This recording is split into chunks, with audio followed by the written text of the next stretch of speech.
soit f, la fonction définie sur l'intervalle moins 1, 4, par f de x égale moins x carré plus 4x plus 1. Autrement dit, nous avons ici une fonction du second degré. Première question, calculer f' de x, c'est-à-dire la fonction dérivée de la fonction f. Je remarque tout d'abord que la fonction f est bien dérivable sur l'intervalle moins 1, 4, car c'est la somme de trois fonctions ici dérivables sur moins 1, 4. Donc pour dériver la fonction f, il va falloir dériver chacun des termes, car la dérivée d'une somme, c'est égal à la somme des dérivées. Commençons par dériver le premier terme ici, moins x carré. Moins x carré, c'est moins 1 fois x carré. Autrement dit, c'est le produit d'un réel par une fonction. Or, dériver le produit d'un réel par une fonction, c'est dériver seulement la fonction qui est derrière. Donc on ne touche pas à moins 1, on dérive seulement x carré. Or, je sais que la dérivée de x carré, c'est 2x.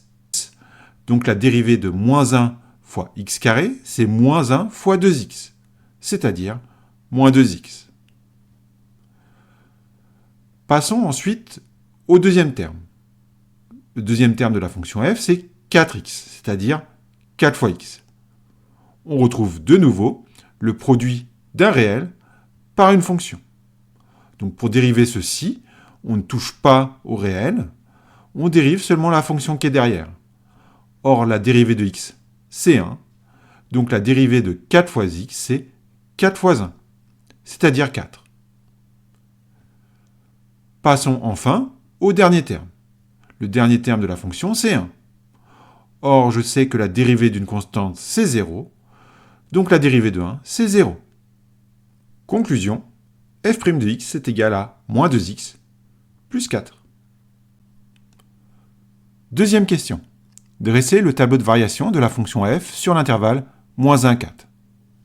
D'après la vidéo précédente, nous savons que pour étudier le sens de variation d'une fonction, il faut d'abord étudier le signe de sa fonction dérivée.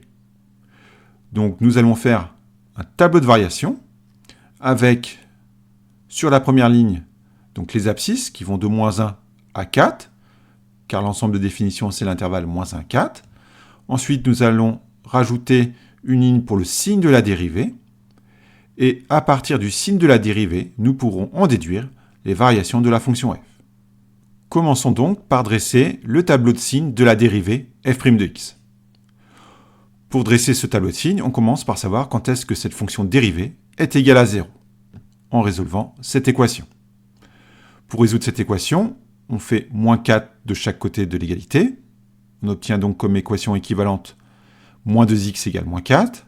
Puis on divise par moins 2 de chaque côté de l'égalité pour obtenir x égale 2. Donc la fonction dérivée s'annule en 2. Donc sur la première ligne, je mets un 2 et en dessous, je mets un 0. J'en profite pour mettre un trait vertical pour faire les deux cases ici de ce tableau de signes. Passons ensuite au signe de la fonction dérivée. Je remarque que la fonction dérivée, moins 2x plus 4, c'est une fonction affine, qui a pour coefficient directeur moins 2, qui est un nombre négatif. Donc la courbe de cette fonction dérivée, c'est une droite qui descend. En effet, si a est inférieur à 0, f' est une fonction décroissante sur l'intervalle moins 1, 4. Donc on fait ce petit schéma. Ensuite, qu'est-ce qui se passe entre moins 1 et 2 ?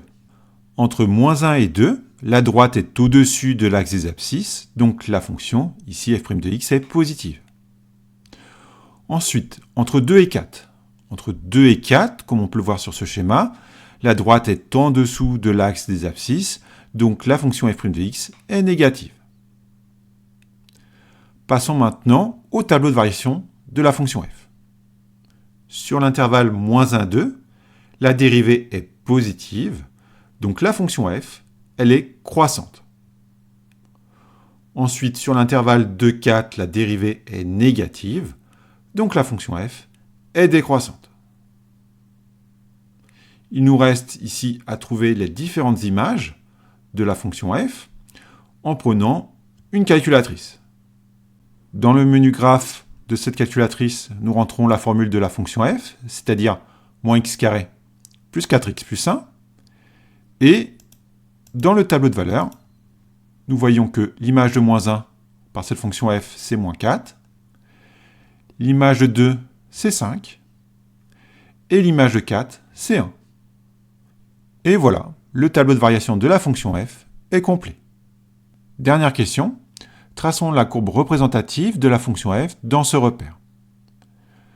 D'après le tableau de variation, nous avons déjà les coordonnées de 3 points.